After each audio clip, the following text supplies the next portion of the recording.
Thank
you.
नामाचे चिंतन, तो नामचिंतनाचा. बाबांनो नामस्मरण करा, हीच वाट तुम्ही धरा. अन्य वाटांनी जाऊच नका, नका जाऊ आडराने, ऐशी गरजती पुराणे. अन्य वाटांनी जाऊच नका, नामचिंतनाचीच वाट धरा. जसं प्रत्येक गावाला येण्याचे अनेक मार्ग असतात की नाही, पूर्वेकडून, पश्चिमेकडून, दक्षिणेकडून, उत्तरेकडून, सर्व दिशांनी त्या गावाला जाता येत असतं. जरी सर्व दिशांनी त्या गावाला जाता येत असलं तरी सर्व मार्ग सारखे असतात असं मात्र नाही. एखादी वाट अशी असते त्या गावाला जाणारी, फक्त डोंगरातून कडे कपारीतूनच उतरावं लागतं, पायीच जावं लागतं, कुठलं साधन चालत नाही अशी एखादी वाट असते त्या गावाला जाणारी. एखादी वाट अशी असते दुचाकी वाहन फक्त चालू शकतं, सायकल, मोटारसायकल, 3 चाकी रिक्षाही नाही. एखादी वाट अशी असते त्या गावाला जाणारी, 3 चाकी रिक्षा, फार झालं तर 4 चाकी छोटी कार, मोठी गाडी नाही. पण एखादा असा राजमार्ग असतो की त्या राजमार्गाने मात्र सर्वांना जाता येतं. तसं देवाकडे जाण्याचा राजमार्ग जर कोणता असेल तर तो नामचिंतन आहे. अन्य वाटा ह्या कलियुगात उपयोगाच्या नाहीत. त्या अन्य वाटांना कलियुगात झालाय टीव्ही.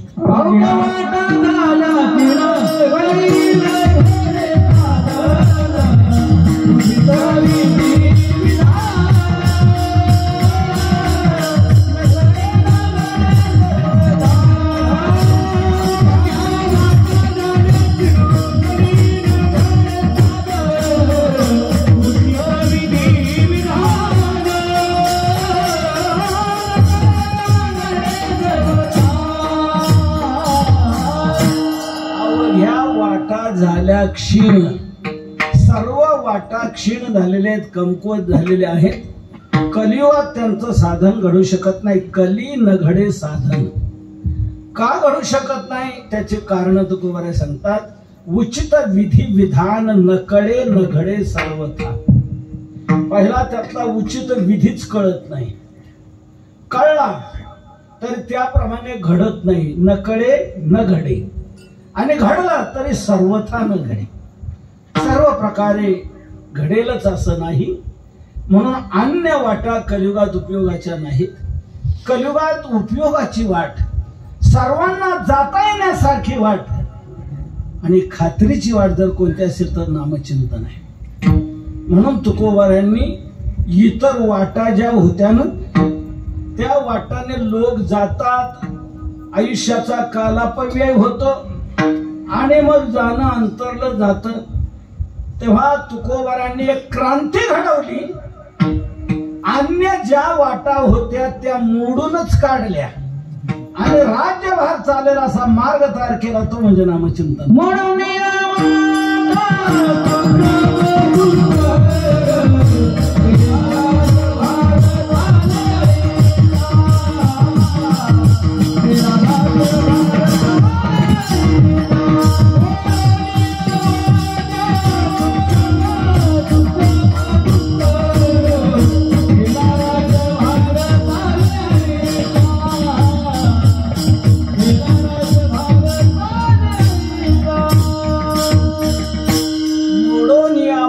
सूक्ष्म दुस्तर केला राज्यभार चाले ऐसा.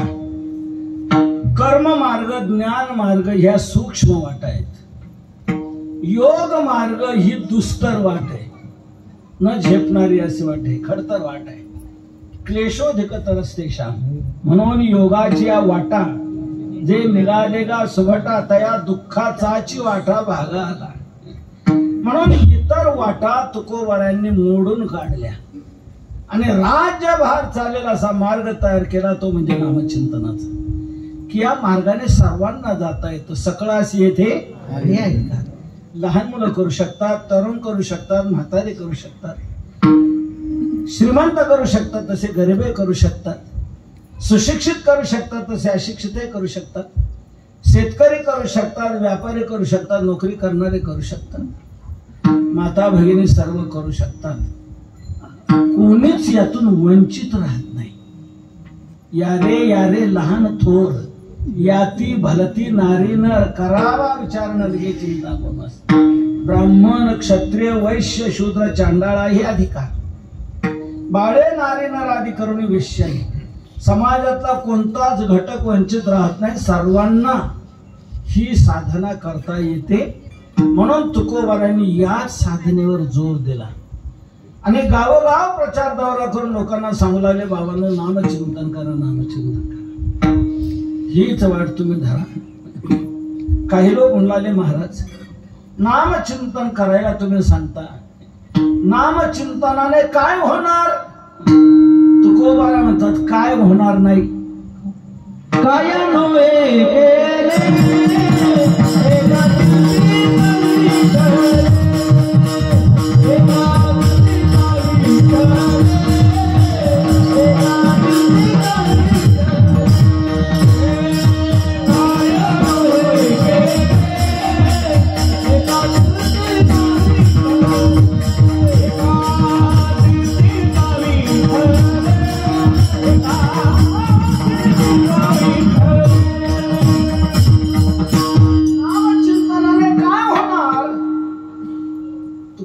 त्यांना प्रत्युत्तर तितक्याच आवेशात देतात. काय होणार नाही हे सांगा.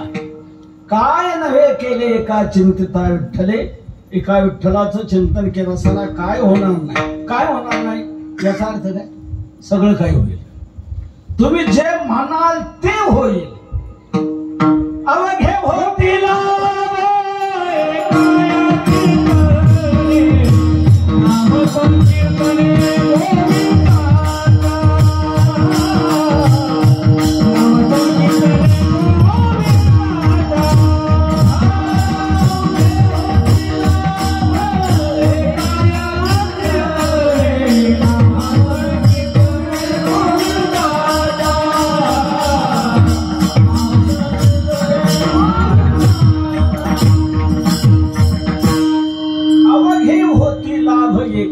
चिंतने.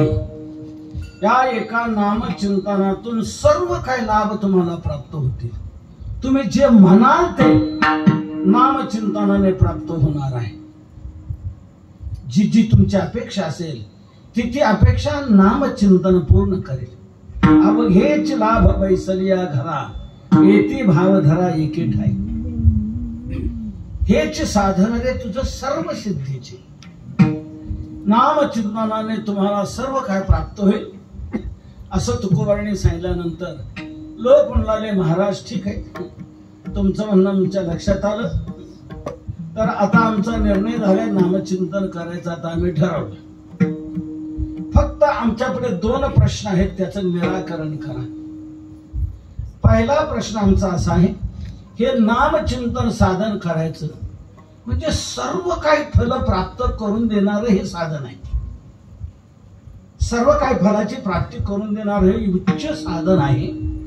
मग हे उच्च साधन तितक्या उच्च पद्धतीनेच करावं लागत असेल. त्याची तितकीच उच्चता असेल, त्याला गुप्तता ठेवावी लागत असेल. एकांतात गिरी पहाडात कुठेतरी जाऊन ती साधना त्या उंचीने करावी लागत असेल, त्यावेळेस तितक्या उंचीचं ते फल प्राप्त होणार आहे. म्हणून मग कुठे गुप्तता राखायला पाहिजे काय, एकांतात गिरी पहाडात गेलं पाहिजे काय. तेव्हा ते कसं करावं नेमकं आणि ते कुठे करावं, या दोन्ही समस्या आमच्या सोडवा. तेव्हा ते नामचिंतन कसं करावं आणि कुठे करावं हेच उत्तर तुकोबार आहे. आज आपण सेवेकरता घेतलेल्या अभंगाच्या प्रथम नाम असाल ते करा, नामाचे ते करा प्रगट पसारा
करून देणारं उच्चतम असे हे साधन आहे. तर ती साधना तितक्या उच्चतम पद्धतीनेच करावी लागत असेल, त्यात तितकी उंची ठेवावी लागत असेल, गुप्तता राखावी लागत असेल, एकांतात कुठेतरी करावं लागत असेल, तर ते नेमकं कसं करावं आणि कुठे करावं हे आमच्या लक्षात आणून द्या. तर तुकोबाराय या दोन्हीची उत्तर आज आपण सेवेकरता घेतलेल्या अभंगाच्या प्रथम चरणातून देत आहेत. नामाचे चिंतन प्रगट पसारा करा, नामाचे चिंतन प्रगट करा, पसारा करा. ते नाम चिंतन साधन प्रगटतेने करा, गुप्तता राखण्याची गरज नाही. गुप्तता राखायचं काहीच कारण नाही. का? गुप्तता कुठं राखली जाते? आता इकडे तुमच्याकडे ती म्हण आहे की नाही कोणाष्ट, पण आमच्याकडे अशी म्हण आहे, चोरीचा मामला आणि हळूहळू बोंबला आहे का इकडे? चोरीचा जर मामला असेल, कोणाला माहिती, गुप्तता राखली जाते. चोरीचा मामला असेल तुकोबाराय म्हणतात आमचा चोरीचा व्यापार नाहीच आहे. तुका म्हणे नाही चोरीचा व्यापार,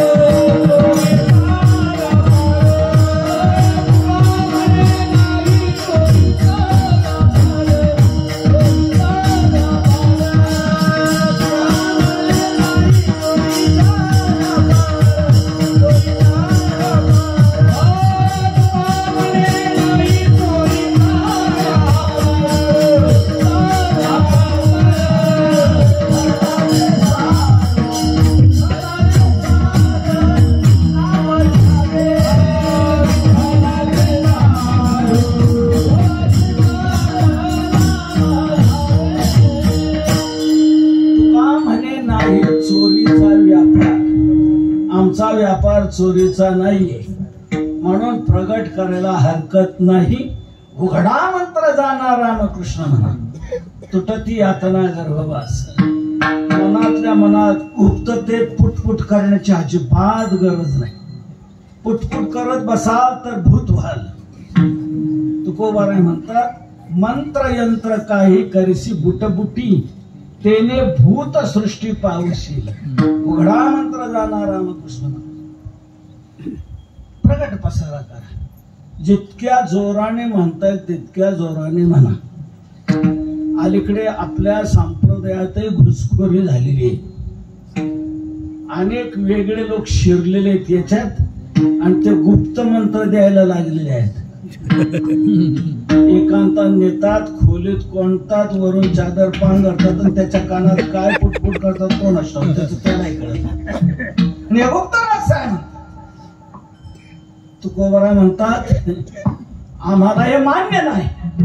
नेने फुंको कान नाही एकांतीचे ज्ञान, आम्हाला हे मान्य नाही. गुप्तता कशा करता?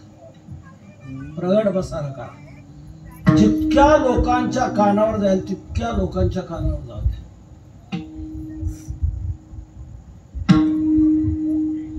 पूर्वी अशी गुप्तता राखली जात होती, पण आमच्या संतांना हे मान्य झालं नाही. ज्ञानोबारांनी ज्ञानेश्वरीत त्याचा उल्लेख केलेला आहे. पूर्वीच्या काळात अशी गुप्तता होती. भगवान शंकराने पार्वतीला एका बाजूला नेलं एकांतात. क्षीर सिंधूच्या परिसरी शक्तीच्या कर्णकुहरी नेनो काय श्री त्रिपुरारी सांगितले जे. गुप्तते एकांतात नेलं आणि ते भगवान शंकराने पार्वतीच्या कानात मंत्र दिला, सांगितलं. शक्तीच्या कर्णकुहरी तिथे मच्छिंद्रनाथांनी ते ऐकलं. मग मच्छिंद्रनाथाला प्राप्त झाल्यानंतर मच्छिंद्रनाथाने गोरक्षनाथांना सांगितलं. गोरक्षनाथांनी पुढे गहिनीनाथांना सांगितलं. गहिनीनाथांनी पुढे निवृत्तीनाथांना सांगितलं. आदिनाथ उमा बीज प्रगटले मच्छिंद्रा लाधले सहज स्थिती तेची प्रेम मुद्रा गोरक्षादी धरी पूर्ण कृपा केली याप्रमाणे निवृत्तीनाथांपर्यंत आलं. निवृत्तीनाथांनी देखील ज्ञानोबरांना दिलं. ज्ञानदेवासार चोजविले. ज्ञानोबरांपर्यंत आल्यानंतर ज्ञानोबरांनी विचार केला, हे शंकरापासून एकाने एकाला एकाने एकाला एकाने एकाला इथपर्यंत आलं. एवढा काल गेला. आता 135 कोटी लोकांचा उद्धार व्हायचा कधी? एकाने एकाला एकाने एकाला बाकीच्यांचं कसं काय व्हायचं? त्यांचा उद्धार होणार केव्हा? म्हणून ही गुप्तता अशीच राहिली तर ही संकोचित राहील, मर्यादित राहील, सर्व जनतेला लाभदायक होणार नाही, सर्व जनतेपर्यंत पोहोचणार नाही. याकरता ही गुप्तता मोडलीच पाहिजे. म्हणून गुह्य असणारं रहस्य ज्ञानोबरांनी प्रगट केलं. प्रगट गुह्य बोले विश्वब्रह्माची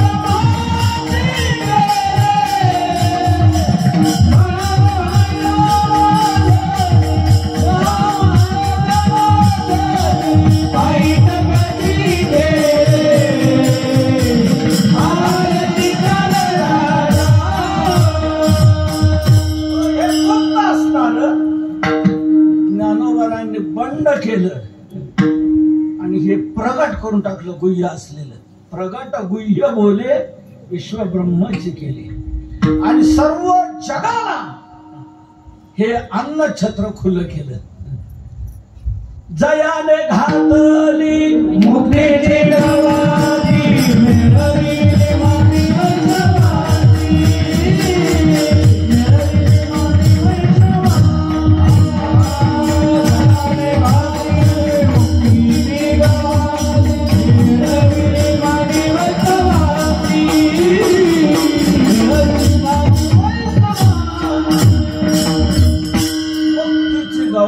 अन्न छत्र सर्वांना खुलं केलं आणि जाहीर आवाहन केलं, मी एकाने एकाला एकाने एकाला हे एवढं संकोचित ठेवणार नाही.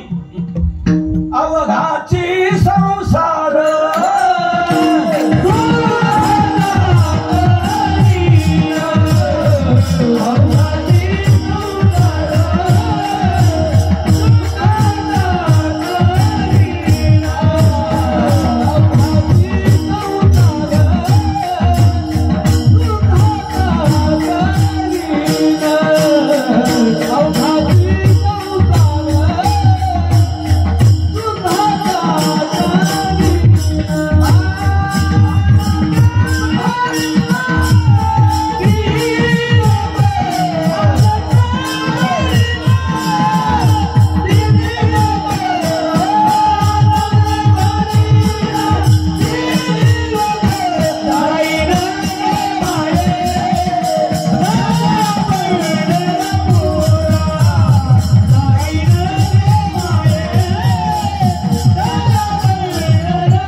केली. प्रगट केलं, गुप्तता मोडीत काढली आणि अवघाच संसार सुखाचा करीन आनंदे भरीन. काटोल हे फक्त काटोल पुरतं, फक्त फेटरी पुरतं, फक्त नागपूर पुरतं नाही, आनंदे भरीन तिन्ही.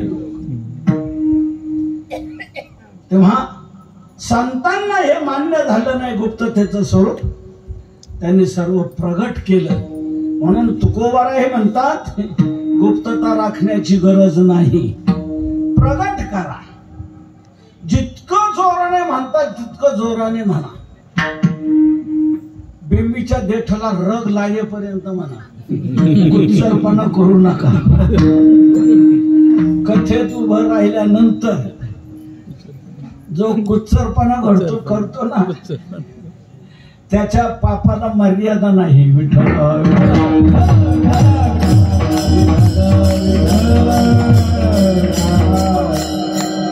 कथे उभा अंग राखील जो कोणी, ऐसा कोण गणितया पापा. त्याच्या पापाचं कोण मोजमाप करेल? अंग राखून करायचंच नाही. बेबीच्या देठाला रग लागेपर्यंत म्हणायचं, घबरायचं नाही. आणि असं करत करत गेलं तरच उंच जाऊ, नाही तर तिथेच राहू.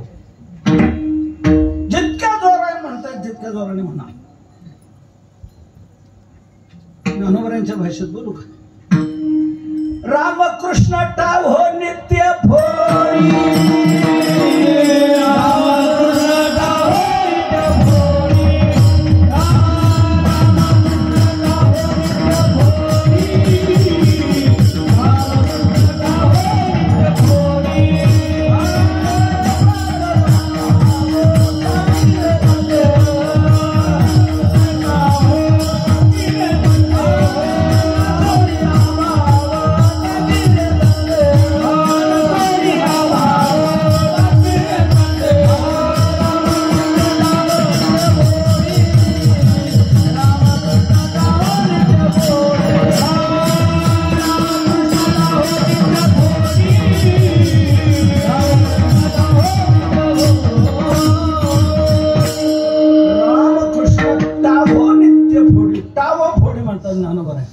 टाव फोडणं कशाला म्हणतात हे इकडं नाही करायचं.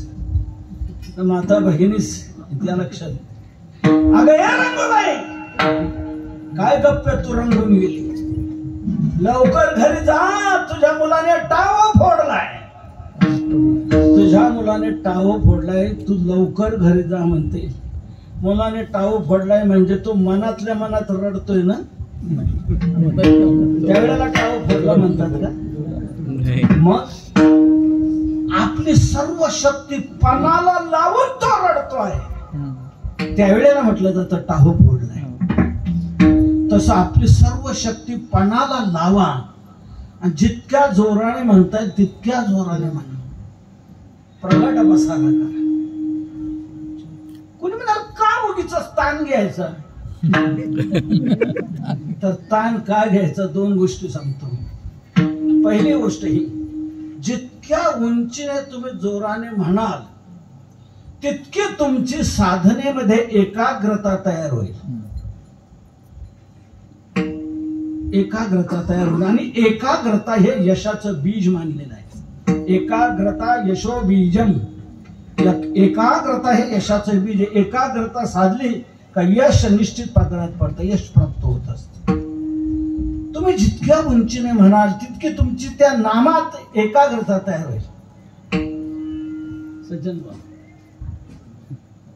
मला सांगा, ज्या वेळेला तुम्ही उंच म्हणता, तार सप्तकात जाता, त्यावेळेला तुम्हाला घर आठवतं का? शेती आठवते का? आपलं मठ आपण उतरलो कुठं हे आठवतं का? की कुठे मंदिरात होत का मंडपात आहे तेही नाही. सगळीकडून वृत्ती आवरली जाते आणि त्याच नामात एकाग्र होऊन जाते. उंच ज्या वेळेला आपण म्हणू त्यावेळेला एकाग्र होऊन जाऊ. सर्व बाजूने वृत्ती ही आवरली जाते, तिथे एकरूप उजळली जाते. आणि एकरूपता झाली, एकाग्रता झाली का यश लवकर पदरात पडत असते, निश्चित होत असते. म्हणून साधनेत सहज एकाग्रता होणार आहे. म्हणून जोराने म्हणा. आणखी दुसरं सांगतो महत्वाचं, तुम्ही नाम घेतलेलं ज्यांच्या ज्यांच्या कानावर जाईल त्यांना त्यांना लाभ होईल ना. नामचिंतन हे परिसाप्रमाणे आहे. परिसाप्रमाणे म्हणजे परिसाला कोणत्या बाजूने लोखंडाचा स्पर्श झाला म्हणजे सोनं होतं? वरच्या बाजूने का खालच्या बाजूने? कोणत्याही बाजूने, कोणत्याही बाजूने स्पर्श होऊ द्या, परिस त्याचं सोनं करणार. तसं नामाचा कोणत्या बाजूने स्पर्श होऊ द्या, तुम्ही जोराने म्हटलं तर तुमचा नामाचा मुखाशी संबंध आला, तुमच्या मुखातून ते नाम बाहेर पडलं, तुमचा नामाचा मुखाशी संबंध आला. ज्यांच्या मुखातून बाहेर पडलं ते ज्यांच्या कानावर गेलं त्यांचा नामाचा कानाशी संबंध आला. मग कानाशी संबंध येऊ का मुखाशी संबंध येऊ? आपल्या शरीर संघाताशी संबंध झाला ना. जसं लोखंडाचा परिसराला कोणत्याही बाजूने स्पर्श होऊ द्या, तसं नामाचा स्पर्श तोंडाशी होवो का कानाशी होवो, नाम त्याचं काम करणार. कानाने ऐकणाऱ्याला फळ प्राप्त होणार. कोणी म्हणेल पण टक्केवारीत फरक असेल ना, घेणाऱ्याला 100%, ऐकणाऱ्याला 50%, असं नाही. गाणाऱ्याला जितकं 100% तितकंच ऐकणाऱ्याला 100% फळ मिळतं. गाता ऐकता समानची घडे, गाता ऐकता समानची घडे. गाणाऱ्याला आणि ऐकणाऱ्याला समान फल प्राप्त होत. वक्ते श्रोते ग्रंथ पठने पावती समभाव, जसं ज्ञानेश्वरीच्या बाबतीत म्हटले. गाणाऱ्याला आणि ऐकणाऱ्याला दोघांना सारखं फल प्राप्त होत. मग तुम्ही एकाने जोराने म्हटलं आणि 1000 लोकांच्या कानावर जर ते गेलं तर 1000 लोकांना लाभ होणार की नाही? मग तुमच्या एकट्याने जोराने म्हटल्यावर जर 1000 लोकांना फायदा होणार आहे तर गुप्तता राखून चिक्कूपणा करता कशाला? वाहन जरा उदार जाऊ द्या ना, लोकांच्या कानावर हो द्या ना अनेकांचा उद्धार. अनेक हजारो लोकांच्या कानावर ते नाम गेलं, त्यांचा उद्धार झाला, त्याचं फल तुम्हाला मिळेल. आणि की या जीवा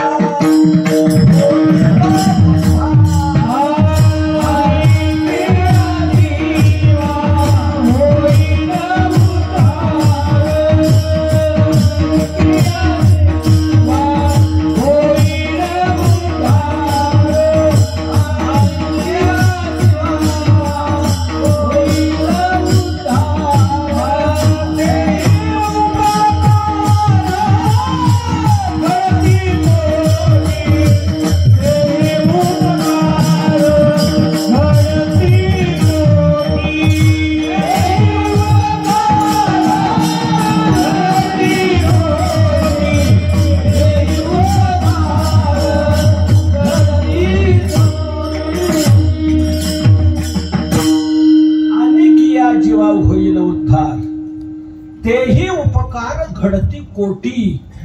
तुम्ही जोराने नाम घेतलं ना, ज्या 1000 लोकांच्या कानावर जाईल त्या 1000 लोकांचा उद्धार होईल, ते तुमचे कोट्यावधी उपकार होतील. मग आपल्या जोराने म्हणण्यातून आपल्याला लाभ तर आहेच आहे. आपल्या जोराने म्हणण्यातून हजारो लोकांना जर लाभ होणार आहे तर ही कृपणता स्वीकारता कशाला?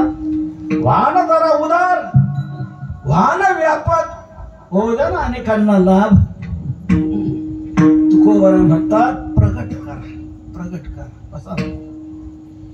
काही वेळेला त्या नाम चिंतनाची अशी प्रखर शक्ती आहे. हरे कृष्ण कृष्ण कृष्ण हरे हरे हा नाम घोष सुरू केला. जिकडे तिकडे नामाचा प्रचार प्रसार ते करू लागले. त्या नाम प्रचाराच्या कार्यात जिथे जिथे जायचे तिथल्या तिथल्या गावचे लोक सहभागी व्हायचे, ते अनुयायी बनायचे, नामधारक बनत चालले. एका गावात एक मुस्लिम, त्याच्या कानावर ते नाम गेलं. काय त्याच्या अंतःकरणावर परिणाम झाला कोणास ठाऊक. तव साह्य झाला हृदय निवासी, बुद्धी दिली ऐसी नाश नाही. त्या यवनाला, मुस्लिमालाही ते खूप परिणामकारक वाटू लागलं. कानावर आलेलं नाम त्याला धक्का देऊ लागला आणि त्यांना समाधान वाटू लागलं. त्या मुस्लिमाला, यवनाला किती आता आनंद आहे. खूप तो सारखा ते गौरांग महाप्रभू जिकडे तिकडे तो जात राहिला. बस त्यांच्यात बाहेर बाहेर बाहेर बाहेर जरा जवळ गेला. आपल्याला घेतील की नाही त्यांच्यात, आपल्याला घेतील का नाही त्यांच्यात. जवळजवळ जाऊन पाहतोय, कोणी काही बाजूला करत नाही. मग मध्ये शिरला, मध्ये शिरून करू लागला.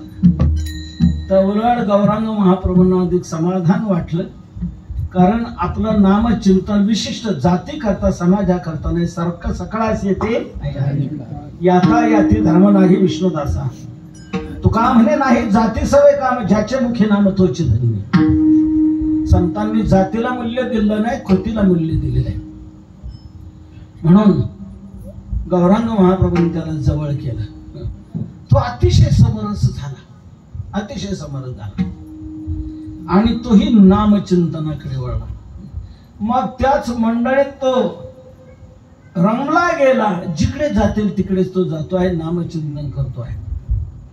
त्या मुस्लिम समाजातल्या काही लोकांना ते खटकलं. आपला एक मुस्लिम हा गौरांग महाप्रभूंच्या टोळीत त्यांच्यात गेलाय म्हणजे त्या वैष्णवांच्या, आणि तो नाम घ्यायला लागलाय, हरे राम म्हणतोय काय. त्या मुस्लिम लोकांनी त्यांचा जो काजी धर्मगुरू त्याच्याकडे तक्रार नेली, तुम्ही याचा बंदोबस्त करा.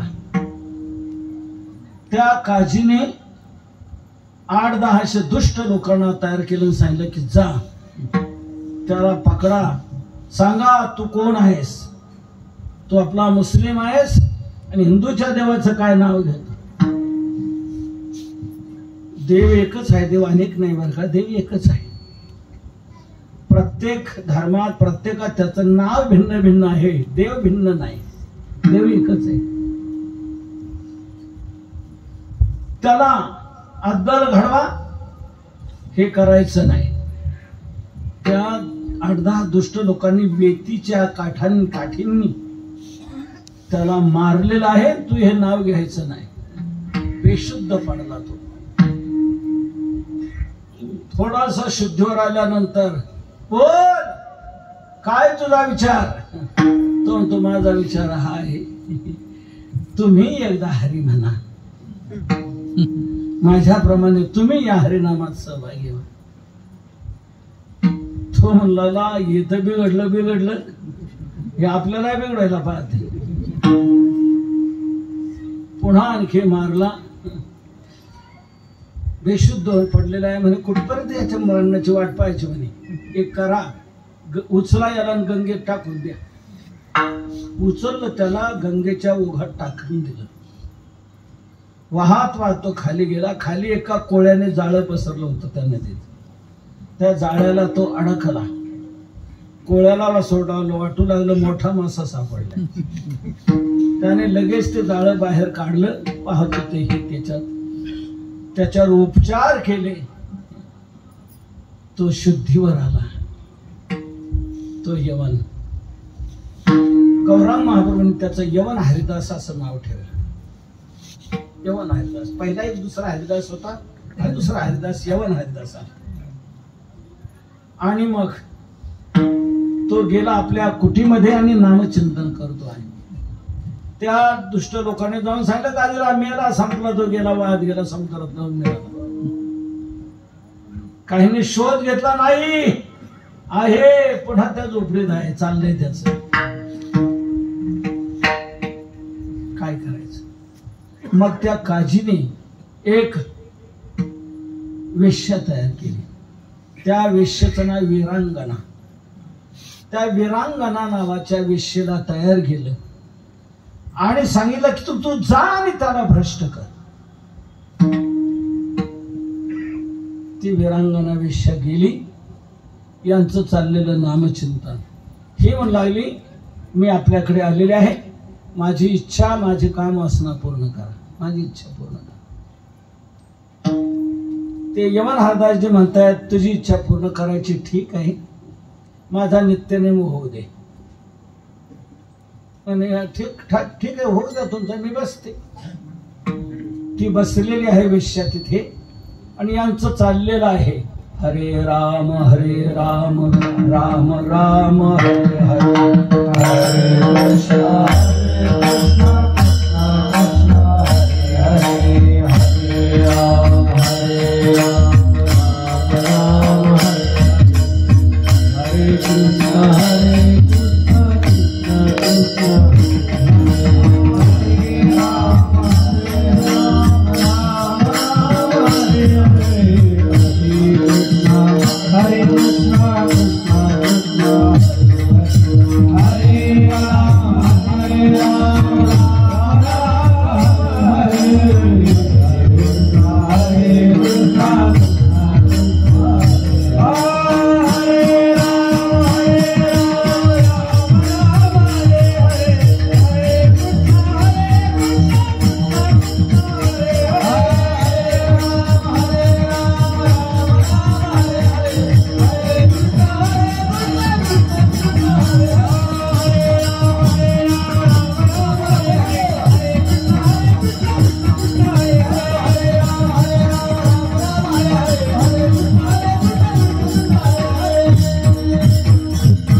चाललेला नामघोष 15 मिनिट ती थांबली. वा, कानावर ते नाम येतंय, नावाची गोडी तिला वाटते, पण म्हणे यांचं आता हे कधी संपायचं. म्हणे उद्या जरा उशीर येऊ. ती निघून गेली. दुसऱ्या दिवशी आले, म्हणाले काम तुम्ही मला होकार दिला होता, इच्छा पूर्ण कर, माझी इच्छा पूर्ण करा. यमन हरदासजी म्हणाले माझा नित्यनेम होऊ द्या. म्हणे अजून राहिलाय का? राहिलेला आहे. आता त्यांचा नित्यनेम म्हणजे तो नित्यच नव, नित्यच नेम ना तो. तुका म्हणे क्षण खाता जेविता न विसंबू, एका जनार्दनी नित्य हरीचे कीर्तन, नित्य कीर्तन, नित्य नामचिंतन, दिनरजनी धंदा गोविंदाचे पवार. त्याला वाटू लागलं राहिलं थोडं घेईल. ती पुन्हा 15 मिनिट थांबली. कानावर हेच नाम येते. म्हणे आजही जरा आपण लवकर चला, उद्या आणखी उशीर आहे. तिसऱ्या दिवशी ती आणखी उशीर आली. पण यांचा नित्यनेम तो नित्यच नेम, तो काय आपला आहे का? आपला नित्यनेम म्हणजे बशीवर कप आदळला का नित्यनेम गुंडाळला लगेच, त्याला काय नाही. त्यांचा नित्य तो नित्यच सदा नामघोष, नित्य नामचिंतन. 3 दिवस त्या वेश्येच्या कानावर 15 मिनिट ते नामचिंतन आलं. पण त्या 15 मिनिटाच्या नामचिंतनाने तिच्या अंतःकरणाला असा धक्का दिला. आणि हे वीरांगणे, तुला आणखी किती पाप करायचे, तुला किती आणखी लोकांना भ्रष्ट करायचे, किती तुला अधोगतीला जायचंय, तुला वाटत नाही हे पाप आहे? अनेक नरक यातना तुला सहन कराव्या लागतील. आणि अशा पापी लोकांतून सोडून तू या पुण्यमान महात्म्यांकडे आली. यांना भ्रष्ट करायला पाहत्यास, धिक्कार असो तुझ्या जीवनाला. तव सहाय्य झाला हृदय निवासी, बुद्धी दिली ऐशी नाश नाही, धक्का दिला आणि तिचं परिवर्तन झालं. आणि ती गेली, साष्टांग प्रणाम केला, पाय धरले. मी भयानक पाप करणारी वेश्या, तुम्हाला भ्रष्ट करण्याकरता मी इथे आले. मला आता हे पाप करायचं नाही, मला जीवनात आता हेच करायचंय. मी काय करावं सांगा, काय? तेव्हा ते यमन हरदासजी म्हणाले काय करायचं नाही, सर्व पापाला नष्ट करणारं साधन म्हणजे हे नामचिंतन आहे. तुझं असू दे आजपर्यंत झालेलं किती पाप असेल, नामचिंतनात मोठी ताकद आहे. याच जन्मातलं पाप काय जळतील पापे जन्मांतराचे. जन्मांतरातलं पाप जरी असेल तर तुझं जळून भस्मसात होईल. आयुष्यभर तो हा वेश्य व्यवसाय केला, भयानक पाप केलेला आहे. असू दे, गेलेलं आयुष्य गेलं, उरलेल्या आयुष्यात तो आता निर्णय घ्या, ह्या वाम मार्गाने जायचं नाही आणि आता नामचिंतन करायचं. गेलेल्या आयुष्यात आपण बदल करू शकत नाही, उरलेल्या आयुष्यात आपण बदल करू शकतो. आजपर्यंत आपल्या जीवनात काही वाईट घडलं असेल, वाईट खाणं, वाईट पिणं, वाईट बोलणं, वाईट जे काय घडलं असेल ते गेलेला काल होऊन गेला. उरलेलं आयुष्य आपलं आहे, उरलेल्या आयुष्यामध्ये आपण बदल करू शकतो. आज निर्णय घेऊ शकतो प्यायची बंद, आज निर्णय घेऊ शकतो खायचं बंद. इथं कोणी नसेलच म्हणा भलतं पिणारं भलतं पण जर कोणी असलच तर त्यांनी आज निर्णय घ्यावा की आजपासून मी दारू पिणार नाही, आजपासून मी मांसाहार करणार नाही, आजपासून मी वाईट कोणतंच कृत्य करणार नाही आणि चांगलं केल्याशिवाय राहणार नाही. इथून पुढे आपल्या हातात आहे. गेलेल्यात आपण परिवर्तन करू शकत नाही, पण उरलेल्या आयुष्यात आपण परिवर्तन करू शकतो. म्हणून बस माझ्या जीवनात मी आता हेच करणार. यवनार्दाजी म्हणतात, या आश्रमात तू थांब, या आश्रमात मी सतत नामचिंतन केलेली पवित्र जागा आहे.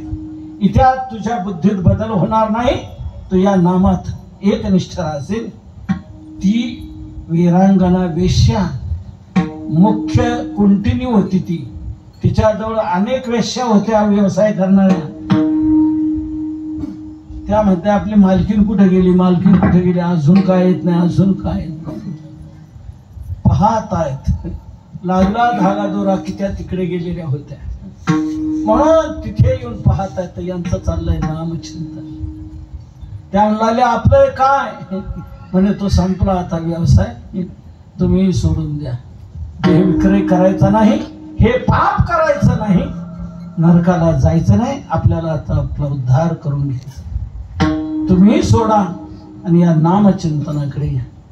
त्या अनेक वेश्याही त्यांनी आपला व्यवसाय सोडून दिला, त्या नामनिष्ठ बनल्या. माझा मुद्दा आपल्या लक्षात आला असेल. त्या यवनहरदासजींनी मोठ्याने नामचिंतन केलं. 15-15 मिनिट 3 दिवस तिच्या कानावर आलं ते नाम.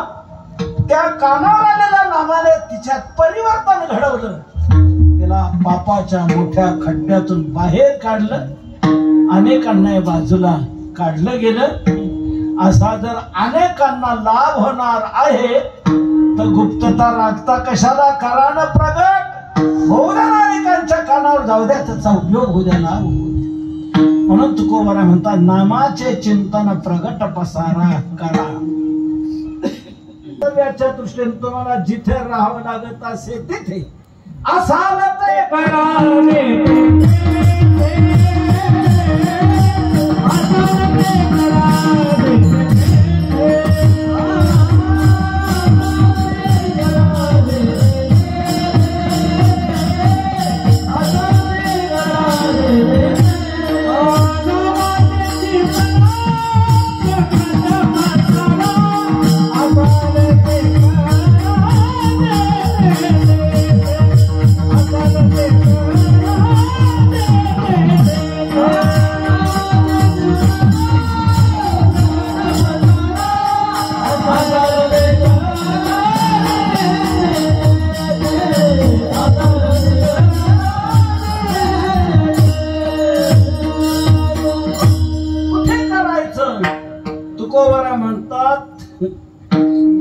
असाल ते करा जेथे तेथे, जेथे असाल तेथे ते करा. तुम्ही जिथे असाल तिथे करा. याचा अर्थ असा, तुम्हाला तुमचं कर्तव्य सोडून, तुमच्या वाट्याला आलेलं कर्तव्य सोडून बाहेर कुठं जाण्याची आवश्यकता नाही. तुम्ही शेतकरी आहात ना, तुमच्या शेतीत करा. तुम्ही दुकानदार आहात ना, तुमच्या दुकानात करा. तुम्ही फॅक्टरीत कामाला आहात ना, सर्व्हिसला तिथे करा. तुमच्या वाट्याला आलेलं कर्तव्य, तुम्हाला तुमच्या कर्तव्याच्या दृष्टीने जिथे राहावं लागत असेल तिथे तुमचा व्यवसाय करा, तुमचं कर्तव्य करा आणि त्या कर्तव्यात जितकं करता येईल तेवढं नामचिंतन तिथे करा.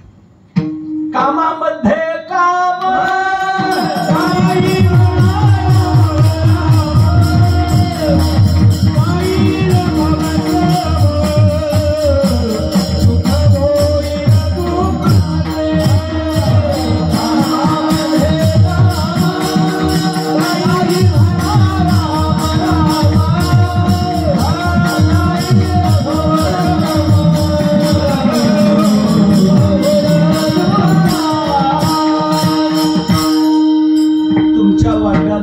कर्तव्य करा. तुमच्या कर्तव्याच्या दृष्टीने तुम्हाला जिथे राहावं लागत असेल तिथे राहा. ते स्थळ सोडण्याची गरज नाही. नामस्मरण या साधने करता स्थलांतराची गरज नाही. नलगती सायास जावे वनांतरा, वनांतरा जावे सायास नलगती. विशिष्ट देशात जाण्याचे काहीच कारण नाही, गरज नाही. इतर साधनांना विशिष्ट देशात जावं लागतं, योग्य देश पाहावा लागतो. विविक्त सेवी लग्वासी वसवी वनस्थळीया शुचौ देशे प्रतिष्ठाप्य. योग साधना करायला कुठे जायला पाहिजे? 6व्या अध्यायात सांगितलं शुचौ देशे. शुचौ 2 अक्षरी पद आहे, पण त्या 2 अक्षरी पदाचा विस्तार ज्ञानोबरायांनी 15-20 ओव्यांमध्ये केलेला आहे. तो शुद्ध देश कसा असायला पाहिजे, जो संती वसविला ठाव.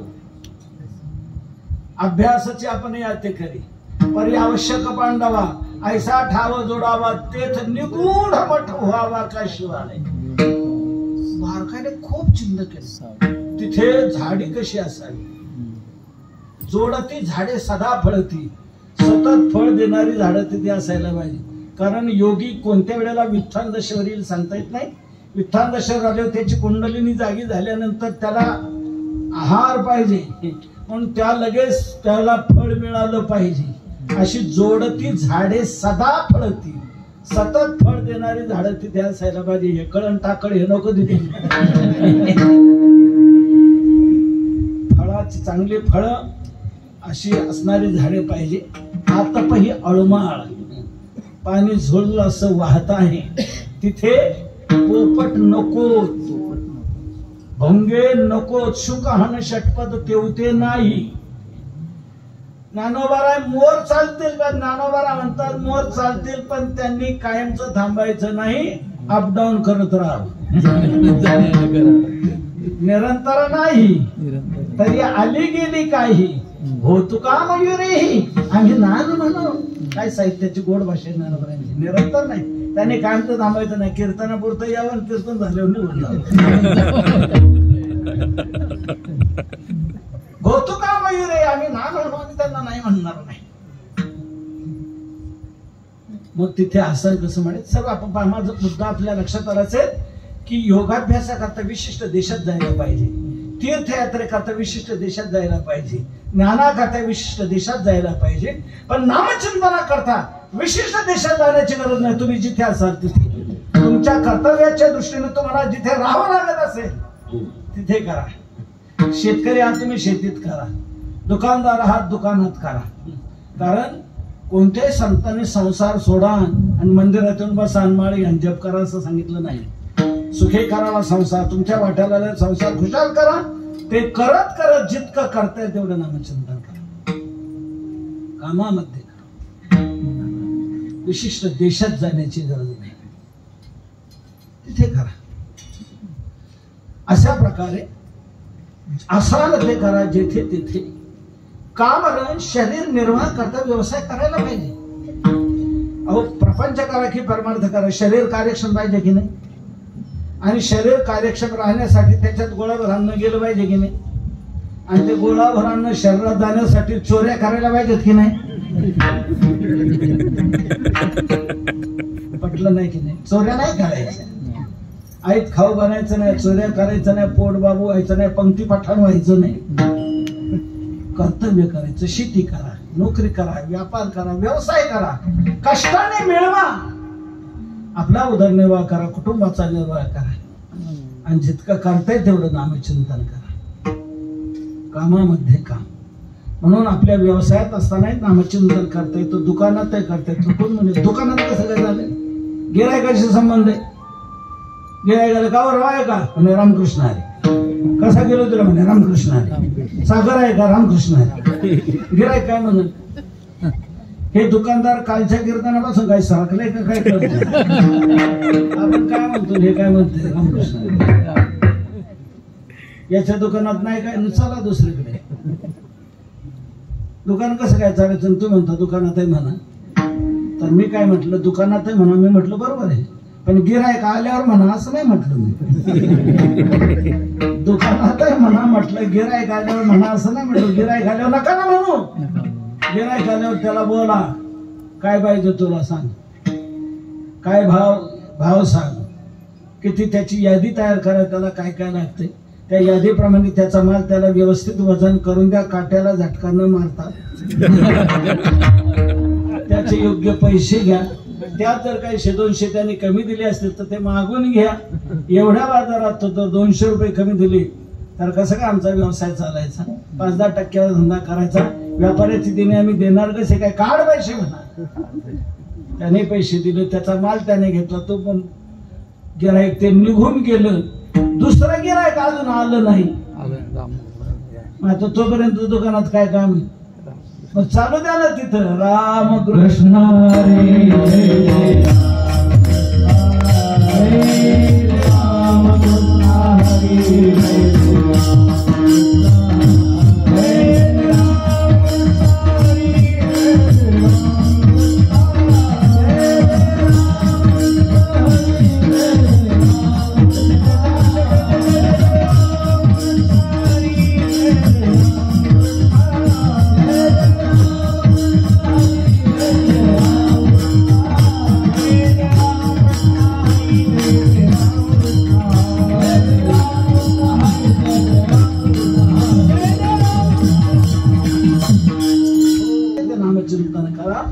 म्हणून अशी साधना महत्वाची आहे. महाराज ठीक आहे, आम्ही प्रगट बसायला करू जिथे असेल तिथे करू, पण शास्त्रतः सिद्धांताच्या दृष्टीने जोपर्यंत भवबंध निवृत्ती होत नाही, भवबंधन तुटत नाही, त्याच्यातून सुटका होत नाही, तोपर्यंत अनिष्ट निवृत्ती दुःख जाऊ शकत नाही. तर मुक्तीशिवाय दुःख कायमचं मिटत नाही, आनंद कायमचा मिळत नाही. तर भवबंधनातून या नामचिंतनाने सुटका होईल का? तुकोबाने म्हणतात, ही शंका मनात ठेवू नका. मी ज्याचं नामचिंतन तुम्हाला करायला सांगतो ना, तो माझा स्वामी परमात्मा तुम्हाला या बंधनातून नक्की सोडविल. हेच आपल्या प्रतिज्ञेने तुकोबाने दुसऱ्या चरणात सांगताय. सोडविल माझा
स्वामी निश्चयेसी. तुकोबारा म्हणतात, तुम्ही जिथे असाल तिथे नामचिंतन करा, प्रगट प्रसारा करा. नामचिंतन हे साधन असं फलदायी आहे की ज्याचं नाम मी तुम्हाला घ्यायला सांगतो तो माझा स्वामी तुम्हाला निश्चयाने सोडवील. माझा स्वामी निश्चयेसी, माझा स्वामी निश्चयेशी सोडवेल. कारण माझ्या स्वामीने कुरुक्षेत्राच्या रणमैदानावर कर्तव्य परांगमुख होणाऱ्या अर्जुनाला कर्तव्य सन्मुख करत असताना ही प्रतिज्ञा त्यांनी सांगितलेली आहे की जो माझं स्मरण करतो त्याचा मी उद्धार करतो. तेषामहं समुद्धर्ता मृत्यू संसार सागरा भवामि न चिरात् पार्थ मय्यावेशित चेतसा. सर्व धर्मान् परित्यज्य मामेकं शरणं व्रज अहं त्वा सर्व पापेभ्यो मोक्षयिष्यामि. मोक्षयिष्यामि म्हणजे तुला मी मुक्त करतो, सोडवणार. म्हणून भगवान माझा स्वामी तुम्हाला निश्चयाने सोडवेल. नामचिंतन करणाऱ्याला भगवान सोडवतो. नक्की हो नक्की. कशावर? प्रतिज्ञा हे दासी केली आम्ही दासांनी ही प्रतिज्ञा केलेली आहे म्हणून. इथे जरा विसंगती वाटते. प्रतिज्ञा सोडवणाऱ्याची पाहिजे, दुसऱ्याची असून काय? प्रतिज्ञा सोडवणाऱ्याची पाहिजे. तुकोबारा म्हणतात, आम्ही प्रतिज्ञा केली, माझा स्वामी तुम्हाला सोडवेल. त्या स्वामीची प्रतिज्ञा आहे ना, तुमची प्रतिज्ञा कशा करता? तर स्वामींची प्रतिज्ञा ही गोष्ट खरी, पण त्या स्वामीला एक खोड आहे. अशी खोड आहे की आपली प्रतिज्ञा मोडण्याची. भक्ताची जर प्रतिज्ञा असेल तर भगवान आपली मोडतो आणि भक्ताची प्रतिज्ञा पूर्ण करत असतो. भक्ताच्या प्रतिज्ञेपुढे आपली री लावून धरत नाही. भक्ताने जर प्रतिज्ञा केली ना, माझी सुटली तुमची. भगवंताने कुरुक्षेत्राच्या रणमैदानावर येत असताना प्रतिज्ञा केली होती की नाही, मी हातात शस्त्र धरणार नाही. दुर्योधनाला सांगितलं होतं, अर्जुनाला सांगितलं होतं, हातात मी शस्त्र धारण करणार नाही. न्यस्त शस्त्रो अहम एकतः. महाभारतात म्हटले, मी एका बाजूने शस्त्ररहित असा राहील, दुसऱ्या बाजूने माझी नारायणी सेना राहील. शस्त्र मी धरणार नाही. पण ज्या वेळेला 10 दिवस होऊन गेले, माझे कितीतरी भाऊ मेले, पांडवांचं एकही मेला नाही अजून. म्हणून दुर्योधन चिडून बोलला भीष्मांना. भीष्माने प्रतिज्ञा केली, ठेवणार नाही आणि त्याला शस्त्र हातात घ्यायला लावणार. भीष्म पेशाने झुंज देत राहिले. भगवंताच्या लक्षात आलं आपला अर्जुन आता वाचत नाही. भीष्मांनी प्रतिज्ञा घोर केलेली आहे, तर आपली प्रतिज्ञा माग त्यांची पूर्ण करू. हातात शस्त्र घ्यायला लावेल असं म्हटलं ना. भगवंताने रथातून खाली उडी टाकली, चाक घेतलं रथातून, धावले भीष्मावर. अर्जुन म्हणतो, देवा तुमची प्रतिज्ञा आहे ना. माझी प्रतिज्ञा मी मोडेल, तुला काय घेणं त्याचं? कारण पुढे भीष्माने प्रतिज्ञा केलेली आहे ना, शस्त्र घ्यायला लावेल. माझी प्रतिज्ञा राहिली, तुमची प्रतिज्ञा पूर्ण करायची. भगवंताने भीष्माची प्रतिज्ञा पूर्ण केली. कशा करता? भीष्मपणा केला खरा म्हणून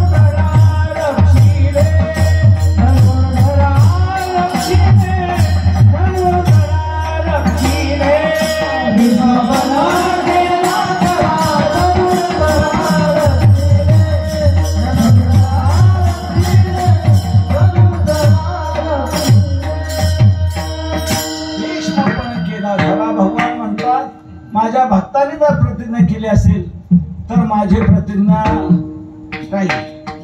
भक्ताची प्रतिज्ञा मी पूर्ण करणार. भक्ताच्या प्रतिज्ञेला भगवान कधीच बाधा येऊ देत नाही, बाद होऊ देत नाही. म्हणून तुकोबारा म्हणतात, आम्ही दासांनी प्रतिज्ञा केलेली आहे, भगवान ती पूर्णत्वाला नेणार, सोडवणार. सोडवेल माझा स्वामी निश्चयसी. प्रतिज्ञा हे दासी केली आम्ही. पण महाराज, दुसरी एक शंका अशी येते की नामचिंतन करायचं आता ठरलं, त्यात काही वाद नाही. पण 2 गोष्टीच्या अशा अडचणी वाटतात. काय? नामचिंतन करण्याकरता ताल स्वर पाहिजे, तो मला नाही.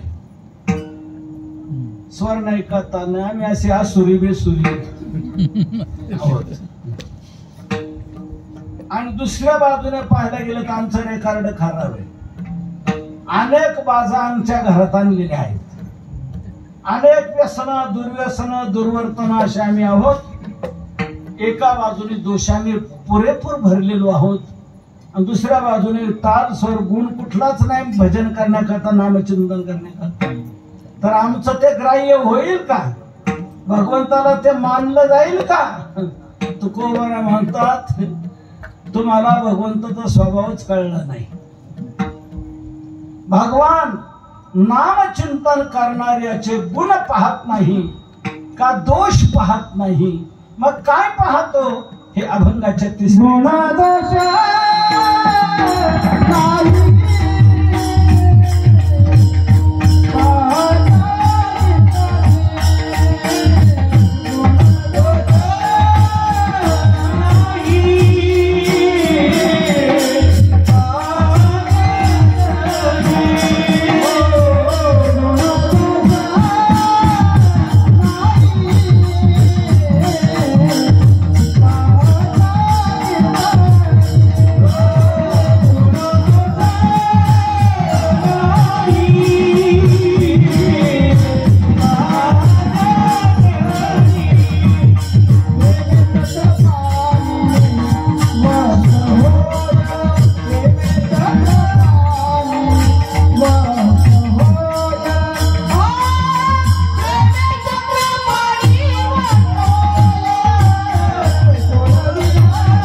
नाही का, दोष पाहत नाही. गुणदोष नाही पाहत कीर्तनी, कीर्तनी गुणदोष पाहत नाही. तो स्वरात येते का, तालात येते का, भगवान ते काही पाहत नाही.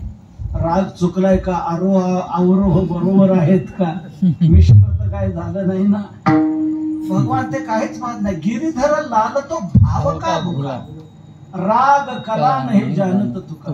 म्हणून तुकोबरा म्हणता नये जरी तुझं मधुर उत्तर, विधला सुस्वर नाही देवे, नाही तयाविन भुकेला विठ्ठल, येईल तैसा बोल राम. जसं तुला येईल तसं म्हण. स्वरात नाही आलं चालेल, तालात नाही आलं तर चालेल, याचा अर्थ ताल सोडून म्हणावं, स्वर सोडून म्हणावं असं नाही बरं का. ज्यांना जसं येते तसं म्हणावं. तुम्हाला स्वरात येते ना, स्वर सोडणं हा तुमचा दोष होईल. विठ्ठल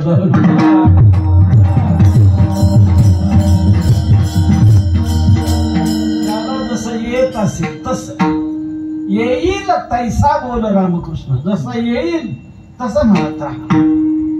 भगवान गुण पाहत नाही का, दोष पाहत नाही. त्याने व्याधाचं आचरण पाहिलं नाही, ध्रुवाचं वय पाहिलं नाही, गजेंद्राची विद्या पाहिलं नाही, विदुराचा वंश पाहिलं नाही, उग्रसेनाचं पौरुषत्व पाहिलं नाही, कुब्जेचं रूप पाहिलं नाही, सुदाम्याचं धन पाहिलं नाही. भगवंताने त्यांचं प्रेम पाहिलं. व्याधस्या चरणम ध्रुवस्य च वयो विद्या गजेंद्रस्य का जातीर विदुरस्य यादवपते रुग्रस्य किं पौरुषम कुब्जाया कमनीय रूपमधिकम किंतु सुदाम्नो धनम भक्त्या तुष्यति केवलम न च गुणैर भक्ती प्रियो माधवा. भगवान गुण पाहत नाही का, दोष पाहत नाही, भाव पाहतो, प्रेम पाहतो. प्रेमे चक्र पाणी पश्चिम, थोर प्रेमाचा भुकेला हाच दुष्काळ तयाला. भगवान फक्त भाव पाहतो, प्रेम पाहतो आणि प्रेमाने वश होणार आहे. कासयाने घडे याची सेवा काय एक समर पावे या देवा, वश्य तो नव्हे वाचुनी भावा. पाया वेगळे जीवा न करी तुका, वश्य तो नव्हे वाचुनी भावा. भावा वाचुनी तो वश्य नव्हे, प्रेमे चक्रपाणी वश्य हो. प्रेमानेच तो वश होतो, म्हणून प्रेम पाहिजे त्याला, बाकी तो काही पाहत नाही. म्हणून तुकोबर म्हणतात नामचिंतन करा, जसं करता येईल तसं करा. पण काही सुख समाधानाकरता, शांती करता प्रपंचाची वाटचाल काय करायला पाहिजे ना. तुकोबर म्हणतो सुख समाधानाकरता प्रपंचाची वाटचाल. प्रपंच काय सुख देणार आहे का? सुख आहे नामचिंतनामध्ये, परमार्थामध्ये. नाम हेच अमृत स्वरूप आहे. नामामृत गोडी वैष्णवाला, अमृताहुनी गोड नाम तुझे देवा. जिभे कोड 3 अक्षरांचा रस अमृत दयासाठी केलं. नामामध्ये अमृतासारखी गोडी आहे. नव्हे नव्हे अमृतापेक्षा नाम गोड आहे. मग असं अमृतापेक्षा गोड असणारं नाम ज्याच्या मुखाला लागलेलं आहे, त्याच्या पुढे त्याला प्रपंच कसा वाटतो. तुकोबाला ते अभंगाच्या शेवटच्या चरणात तुका म्हणे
कडू वाटतो प्रपंच, तुका म्हणे रोकडे रोमांच कंठदाकी वाटे.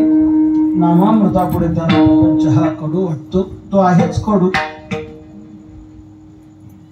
विषय विषाचा पडीपाडू, गोड परमार्थ लागे कडून. कडू विषय तो गोडू जीवाशी दार. प्रपंच हा कडूच आहे, पण तो आपल्याला गोड वाटतो.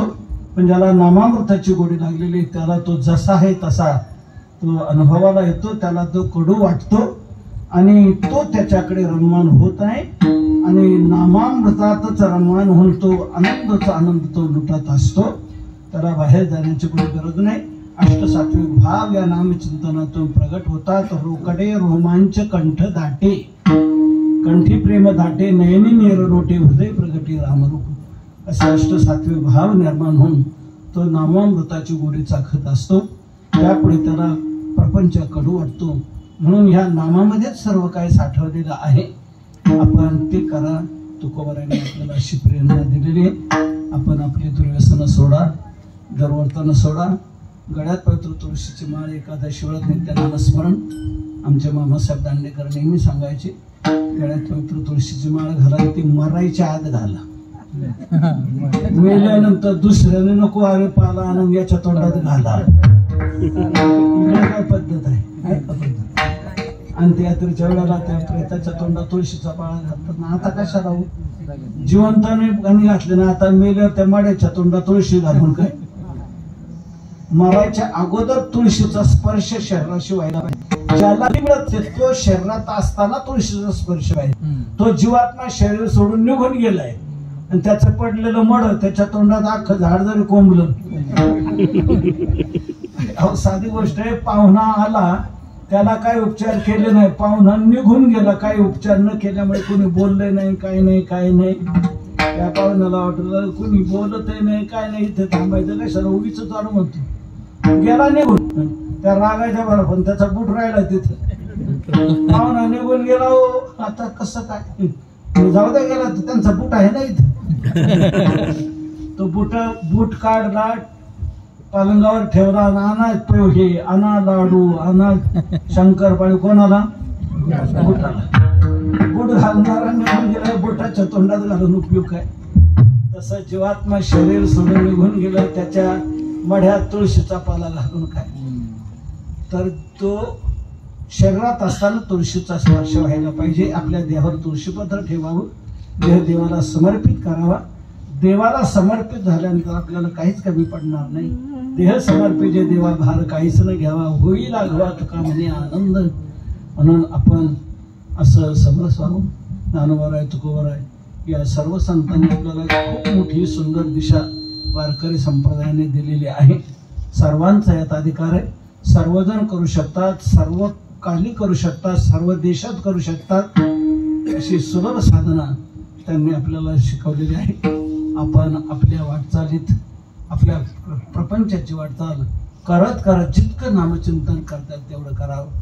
दुर्व्यसनं दुर्वर्तन सोडायची आहेत आणि नामचिंतनाची साधना, आई वडिलांची सेवा, समाजाची सेवा, देशाची सेवा, दीनदुःखिताची सेवा, ईश्वराची संतांची सेवा हेच व्रत धारण करून नामचिंतनात करत राहावं. निश्चित आपल्या सर्व अपेक्षा पूर्ण होते. तुकोबरायांच्या अशा अभंग नजर समोर ठेवा. अभंगाप्रमाणे आपलं जीवन बनवा. हेच अभंग आपल्याला तारणार, नक्की तारणार. तुकोबरायांच्या अभंगाने दगडांना तारले, दगडांना. जळी दगडा सहित वह्या तारिल्या जैस्या लाह्या. म्हणून ज्या अभंगाने दगडांना तारले ते अभंग आपल्याला नक्कीच तारते. फक्त आपण तसं दगड तरी बनलं पाहिजे ना. दगड कोणते तरले? वह्यांना बांधलेले. तसं आपणही अभंगाशी बांधील की करा की आपणही तरल्याशिवाय राहणार नाही.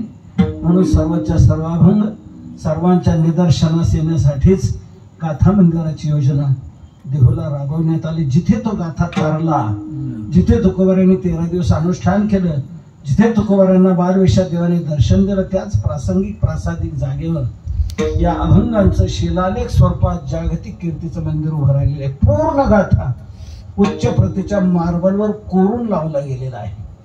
जसं काशीला मानस मंदिर आहे, अयोध्येला वाल्मिकी रामायण मंदिर आहे आणि आपल्या महाराष्ट्रात गाथा मंदिर आहे. तिथे त्या प्रासंगिक प्रासादिक जागेवर त्या अभंगाचं मंदिर उभं राहिलेलं आहे. अभंगाला साजेल अशी काही काही चित्रे त्या ठिकाणी दाखवलेली आहेत. तुकोबरायांची भव्य अशी पंचधातूची मूर्ती त्या मंदिराला साजेशी आहे. तिथे सत्संग भवन आहे, भक्त निवास आहे, अन्नपूर्णा सदन आहे. तुकोबरायांनी सांगितले सर्वाभूती द्यावी अन्न. आपल्या दारात आलेला अतिथी विमुख जाता कामा नये. म्हणून ज्या अभंगाने सांगितले त्या अभंगाच्या दर्शनाला आलेले विमुख जाऊ नये. म्हणून दर्शनाला आलेल्या भाविकांना दररोज तिथे जेवण दिलं जातं. दुपारी 12 ते 2 या वेळेत येणाऱ्या भाविकांना दर्शनाला येणाऱ्या भाविकांना जेवण दिलं. दररोज 500-700 लोक रोज जेवत आहेत. उच्च दर्जाचं मिष्टान्नाचं असं जेवण असतं तिथे. 2012च्या गुढीपाडव्यापासून आपण हे अन्नदान तिथे सुरू केलेलं आहे. 2008ला पूर्ण गाथा कोरून लावून मंदिराचा उद्घाटन सोहळा संपन्न झाला आणि 2012 पासून अन्नदानाची योजना तिथे सुरू झाली. त्याचबरोबर तिथे शारीरिक चिकित्सा आहे, अन्नदान आहे, आरोग्यदान आहे. दर बुधवारी लोकांना तिथे तपासणी केली जाते आयुर्वेदिक पद्धतीप्रमाणे आणि उपचार केले जातात. मोफत औषधं दिली जातात दर बुधवारी आयुर्वेदिक पद्धतीप्रमाणे. गुरुवारी ॲलोपॅथिक पद्धतीप्रमाणे दिली जातात मोफत औषधं. तसंच तिथे गोशाळाही आहे. तसंच गुरुकुल पद्धतीने विद्यालय आहे. अभंग दगडावर कोरून लावले ते अभंग आता जगाच्या हृदयावर कोरायचे. म्हणून जगापर्यंत पोहोचवण्याकरता जगाच्या भाषेत जायला पाहिजे. म्हणून संस्कृत, इंग्रजी, हिंदी आणि मराठी 4ही भाषेत शिक्षण तिथं सुरू केले. सध्या 1,200 मुलं तिथे शिक्षण घेत आहेत. आपण 16ला विद्यालय सुरू केलं, 2016ला. आता पहिली बॅच बाहेर पडलेली आहे. ते आचार्य होऊन बाहेर पडलेले आहेत, पूर्णत्वाने बाहेर पडलेले आहेत. त्यांचा आता सोहळा संपन्न झाला. तर अशी विद्यालयाची तिथे वाटचाल आहे. मुलांना फी नाही, शिक्षकांना पगार नाही, मुलांची राहण्याची सोय, जीवनाची सोय, शिक्षणाची सर्व सोय विनामूल्य तिथे असते. या प्रकारे गाथा मंदिरावर अनेक उपक्रम समाज उपयोगी राबवले जात आहेत. आपण लक्षात घ्या, म्हणजे आपल्यालाही त्याचं महत्त्व ध्यानात येईल. तेव्हा असं हे विशेष स्थान आपल्या महाराष्ट्रातलं आगळं स्थान निर्माण झालेलं आहे. रोज अन्नदान त्याप्रमाणे घडत आहे. आणि विजेच्या उत्सवाला तर मोठे 5-7 हजार लोक असतात. दररोज खूप चांगल्या प्रकारे गाथापारायण घडत असतं. विद्यादान, ज्ञानदान ही चांगल्या प्रकारे असतं. आपण विजेच्या उत्सवाला येत चला. आपण या ठिकाणी घडवत आहात. आमचे गुरुबंधू प्रमोद महाराज ज्या वारकरी शिक्षण संस्थेने महाराष्ट्रभर नाही, महाराष्ट्राच्या बाहेरही असे प्रचारक तयार करून पोहोचवलेले आहेत की ते आपापल्या परीने कार्य करतायत, समाजामध्ये परिवर्तन घडवतायत, परमार्थाकडे अभिमुख करतायत. अशा प्रकारे चालू आहे. आपण त्याचा लाभ घेत जावा. त्यांना मी अनेकदा म्हटलेलं आहे की याप्रमाणे पुढची पिढी तयार व्हायला पाहिजे. नवीन पिढी तयार होते सुरू झाले असे कसे सुंदर दिसतात बालक, असं तेज दिसते. तर त्या पद्धतीने परमार्थाची वाटचाल करायला लागली. काही परमार्थाचे विशेष तेज येत असतं, ती एक शक्ती प्राप्त होत असते. म्हणून यांना संस्कार जुने दुरुस्त लवकर होतील असं नाही, पण नवीनांना चांगले संस्कार जर लावले तर त्यात सुधारणा होईल. आज जी बालकं आहेत ही भावी काळात देशाची पालक ठरणार आहेत. म्हणून अशी पिढी घडवणं हे चालू आहे. आपण त्याचा उपयोग करून घ्यावा, त्यांना साथ द्यावी आणि योग्य प्रकारे आपल्या इकडे आपल्या वारकरी संप्रदायाचं, ज्ञानोबारांच्या, तुकोबारांच्या, जोग महाराजांच्या परंपरेचं हे कार्य घडत राहिलं पाहिजे. तुम्ही सर्वजण तुका म्हणे सत्यकर्मा व्हावे साह्य, या प्रकारे सर्वांनी ही साथ द्यावी. भगवान करो सर्वजण या विचार